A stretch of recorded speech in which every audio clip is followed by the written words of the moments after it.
மூக்குத்தி அம்மன் 2 இது வந்து ஐசிரி சாரோட விஷன். நாங்கள் வந்து கனவு காண்றது வந்து ஒரு டைரக்டராக ஒரு எழுத்தாளராக எங்களுக்கெல்லாம் கனவுகள் நிறைய வரும், பிரம்மாண்டம்லாம் வரும். ஆனால் அதை நிறைவேற்றி காட்டுறதுக்கு ஒரு பின்னாடி மிகப்பெரிய சக்தி தேவை. அந்த சக்தி தான் வந்து எங்களுக்கு வேல்ஸ் இன்டர்நேஷ்னல் மூலமாக ஐசிரி சார் கிடைச்சாரு. ஆக்சுவலாக இந்த படத்தோட நாங்கள் ஆரம்பிக்கும் போது பார்த்தீங்கன்னா லைட்டாக தான் ஆரம்பித்தோம். ஆனால் இப்போ ஸ்கிரிப்ட் அமைய பார்த்தீங்கன்னா அது வந்து ஒரு மிகப்பெரிய படமாக இது வரைக்கும் என் கேரியரில் நான் பண்ண மிகப்பெரிய படமாக அமைஞ்சுது.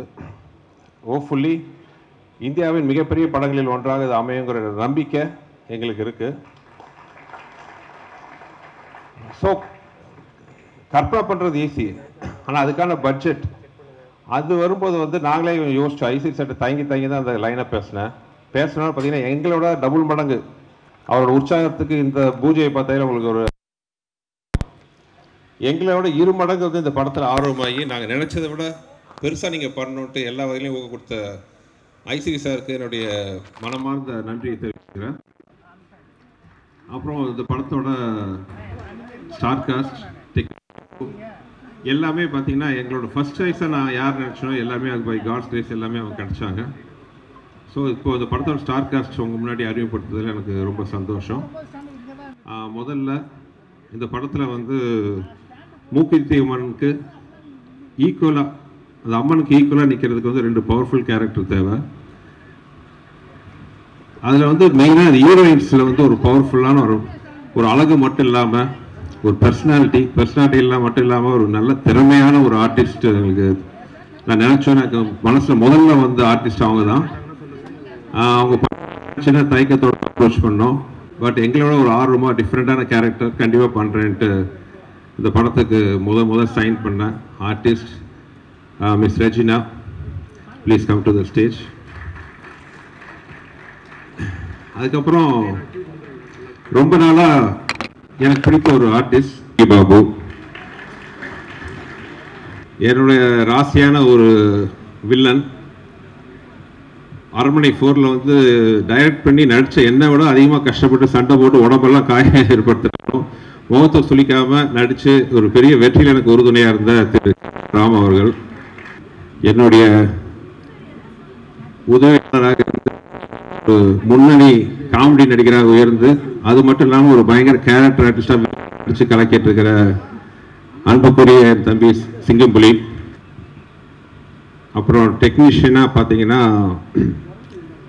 கடந்த 15 வருஷமாக என்னோட வெற்றியிலும் என் உழைப்பிலும் சரிபாதி பங்கு வைத்து கொண்டிருக்கும் இந்த படத்தில் கதை திரைக்கதையில் இணை பங்காற்றி வசனகர்த்தாவும் நடிகராகவும் இருக்கிற என் அன்பு தம்பி வெங்கட். என் வெற்றியில் நிறையா பங்கு வகித்த ஒரு அழகான கலர்ஃபுல் ஒளிப்பதிவு ஓவியர்னு சொல்லலாம் அன்புக்குரிய கோபி அபர்நாத்.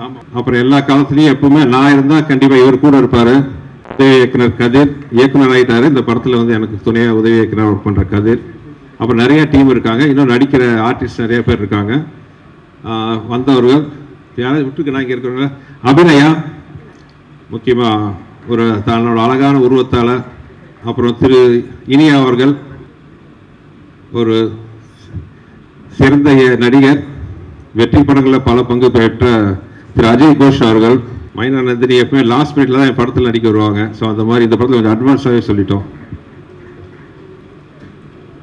வருகை தந்திருக்கும் மதிப்பிற்குரிய அமைச்சர் அவர்கள் தலைவர் முருகன் அவர்களுக்கு பணிவான வணக்கம், வருக என வர இருக்கிறேன். இது போக இன்னும் ஸ்டார் காஸ்ட் நிறையா இருக்குது, டெக்னீஷியன் டீம் நிறையா இருக்காங்க. ஹிப்ஹாப் தமிழாவோட இசையோட வேல்ஸ் ப்ரொடக்ஷனோட பிரமாண்ட தயாரிப்பில் ஐசிரி சாரை கூட கலந்துக்கிட்டால் வில் பி ஹாப்பி. ஸோ இந்த பிரமாண்டமான படத்தை நாங்கள் நினச்ச மாதிரி பண்ணுறதுக்கு எல்லா வித ஊக்கமும் உத்வேகமும் அளிக்கிற ஐசிரி சாருக்கு நன்றி சொல்லிக்கிறேன். இதுதான் வந்து மூக்குத்தி அம்மனோட core team, Mookuthi Amman 2ஓட core team. உங்கள் எல்லாத்தோட நல்வாழ்த்துக்களோட இன்று எங்கள் பயணம் இனிதே ஆரம்பிக்கிறது. நன்றி. ஆதி சாரி இப்போ பாதி போய் கிளம்பிட்டார், எஸ்கேப் ஆகிட்டாருன்னு நினச்சேன் நான். இப்போ தம்பி இங்கே இருக்காரு. ஸோ இதுதான் வந்து எங்கள் டீம். உங்களோட இங்கே பாரதி இல்லாமப்பா. ஸோ நன்றி. அப்புறம் கூட வந்து என் ரியல் லைஃப்பில் எனக்கு பெரிய ஊக்கமாக இருக்கிற என் மனைவியும் ஸ்டேஜுக்கு அழைக்கிறேன். ஸோ ஸ்க்ரீனுக்கு முன்னாடி இல்லைனாலும் பின்னாடி வந்து இவங்களும் எங்கள் டீமில் வந்து முக்கியமானவங்க. So this is our team. Thank you. இந்த விழாவிற்கு சிறப்பு விருந்தினராக வருகை தந்து அமர்ந்திருக்கிற மத்திய அமைச்சர் அண்ணன் எல் முருகன்ஜி அவர்களே மற்றும் இங்கே வருகை தந்திருக்கிற அனைத்து பெருமக்களே, உங்கள் அனைவருக்கும் என்னுடைய முதற்கண் வணக்கத்தை தெரிவித்துக் கொள்கிறேன். 5 வருடங்களுக்கு முன்பு மூக்குத்தி அம்மன் அப்படின்னு ஒரு படம் எடுக்கணும்னு அருமை நண்பர் ஆர்ஜே பாலாஜி வந்து என்னை அப்ரோச் பண்ணி அந்த படத்தினுடைய கதையை சொன்னார். எங்களுடைய குடும்பத்தினுடைய குலதெய்வம் வந்து மூக்குத்தி அம்மன். அதை அவர் பேர் சொன்ன உடனே எனக்கு அது ரொம்ப பிடிச்சி போய் உடனே ஆரம்பிக்கலாம் அப்படின்னு சொன்னேன். அப்போ அம்மனா நடிக்கிறதுக்கு யாரை கூப்பிடலாம் அப்படின்னு முடிவு பண்ணும்போது த ஒன் அண்ட் ஒன்லி ஒரே சாய்ஸ் சொன்னது நயன்தாரா அவர்கள். உடனே அவர் அப்ரோச் பண்ணோம். அவங்களும் உடனே அதுக்கு ஒத்துக்கிட்டு வந்து மூக்குத்தி அம்மனாவே அந்த படத்தில் வாழ்ந்தாங்க. அந்த படம் மக்களிடையே பெரிய எதிர்பார்ப்பு கொடுத்துச்சு.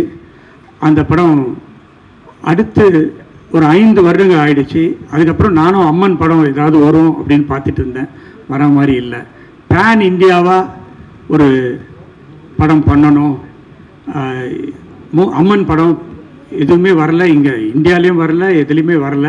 அதனால் ஏன் நம்ம வந்து மூக்குத்தி அம்மன் 2 பண்ணக்கூடாது அப்படின்னு எங்கள் டீம் வேல்ஸ் டீமோட ஒரு டிஸ்கஷன் நடந்தப்போ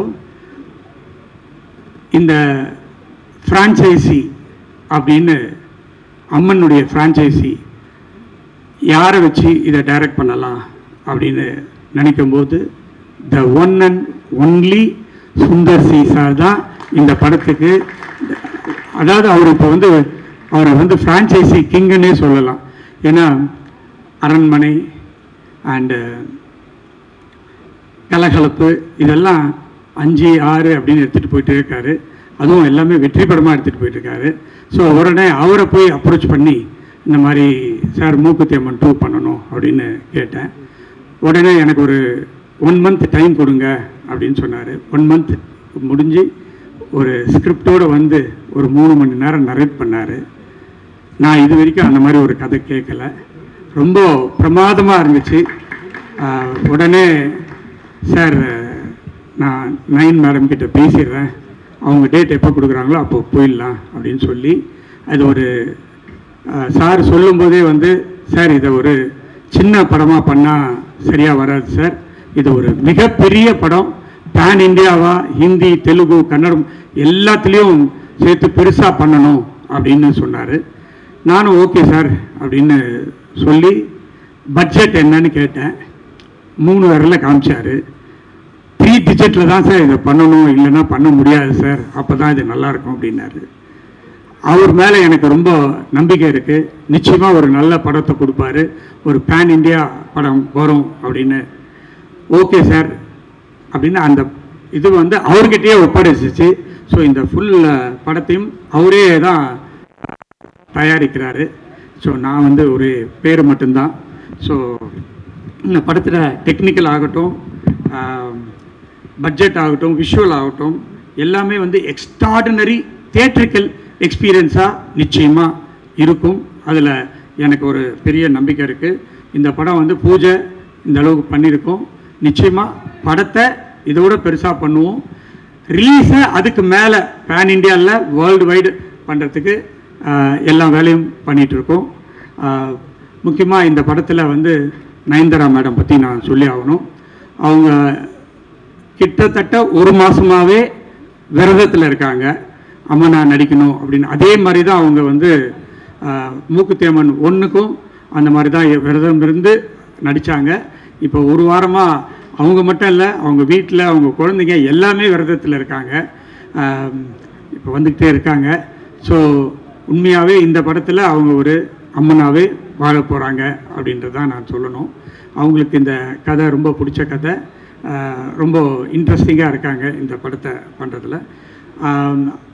பழைய 1 படத்தில் ஊர்வசி மேடம் நடித்தாங்க, இந்த படத்துலேயும் அவங்க அம்மாவை நடிக்கிறாங்க. அந்த படத்தில் ஹிப்ஹாப் ஆதி அருமை தம்பி எனக்கு ரொம்ப என்னுடைய அன்பு சகோதரர்னு சொல்லலாம்.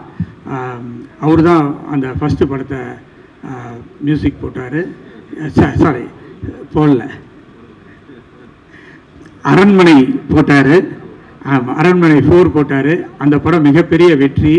உடனே சுந்தர் சார் சொன்னார், இதுக்கு ஹிப்ஹாப்பை போட்டுடலான்னு. சார் எனக்கு ரொம்ப சந்தோஷம் அப்படின்னு சொல்லி உடனே ஹிப்ஹாப்பும் உள்ளே வந்துட்டார். அருமை சகோதரர் துனியா விஜய், கர்நாடகாவில் பெரிய ஹீரோ. அவர் நடிப்பாரா சார்ன்னு சுந்தர்சி சாரை கேட்டேன். இல்லை நான் அவரை பேசி கன்வின்ஸ் பண்ணிடுறேனாரு. அவரும் பேசி கன்வின்ஸ் பண்ணிட்டு வந்துட்டாங்க. இப்போ ரீசெண்டாக விடாமுயற்சியில் கலக்குன்னு கலக்குனாங்க மேடம். இந்த படத்துலேயும் அதை விட ஒரு பயங்கரமான அதில் போட்டு அஜித் சாரெல்லாம் பின்னி எடுத்திருப்பாங்க. பட் இந்த படத்துலேயும் இவங்க வேற ஒரு லெவலில் கேரக்டரு. அப்புறமா எல்லாருக்கும் தெரியும், நம்ம இவர் இல்லாத படமே இல்லை. வேல்ஸ் ஃபிலிம்லேயும் அவர் ஒரு கம்பெனி ஆர்டிஸ்ட் மாதிரி. வேல்ஸ் ஃபிலிம்னாலே அவர் இருப்பார். அவர் இல்லைன்னா வேல்ஸ் ஃபிலிம் இல்லை, வேல்ஸ் ஃபிலிம் இல்லைன்னா யோகி பாபு இல்லை. ஸோ அவர் அதே போல் தான் சுந்தர்சி சார் படத்துலேயும். ஸோ அஜய் கோஷ் சார் இருக்கார், கருடா ராம், இவங்கெல்லாம் இந்த படத்துக்கு பெருமை சேர்க்கறதுக்காக இருக்காங்க. வேல்ஸ் ஃபிலிம் இன்டர்நேஷ்னல் வந்து 23-24 பப்ளிக் லிஸ்டிங் போயிருக்குது. அதாவது ரீசெண்டாக தமிழ் சினிமாவில் லிஸ்டிங் போன ஒரே கம்பெனி. இப்போது நாங்கள் ஒரு ரீஸ்ட்ரக்சர் பண்ணி ஒரு நிறைய படங்களை லைனப் பண்ணியிருக்கோம். அதுக்காக ஒரு தனி ஃபங்க்ஷனே இருக்குது. கூடிய விரைவில் அந்த ஃபங்க்ஷனில் நம்ம எல்லோரும் மீட் பண்ணுவோம். அப்போது வேல்ஸ் ஃபிலிமுடைய லைனப்ஸ்லாம் சொல்லுவோம். வேல்ஸ் ஃபிலிமில் வந்து பெங்களூரில் இருக்கேன். அதுக்கு எல்லாரும் நல்ல ஹெல்ப் பண்ணிகிட்ருக்காங்க. ஆக்சுவலாக ரீஸ்ட்ரக்சர் பண்ணி வேல்ஸ் ஃபிலிமில் பெரிய எடுக்கிற முதல் படம் மூக்குத்தி அம்மன் 2 அப்படின்றத இங்கே நான் சொல்லிக்கொள்வதில் ரொம்ப சந்தோஷப்படுறேன். வேல்ஸ் ஃபிலிம் இன்டர்நேஷ்னலோடு சேர்ந்து ஐவிவி, ஆவினி, ரவுடி பிக்சர்ஸ் எல்லோரும் சேர்ந்து இந்த படத்தை தயாரிக்கிறதுல எனக்கு மிக்க மகிழ்ச்சி. இந்த விழாவுக்கு வந்த அனைவருக்கும் என்னுடைய மனமார்ந்த நன்றியை தெரிவித்து விடைபெறுகிறேன். நன்றி, வணக்கம்.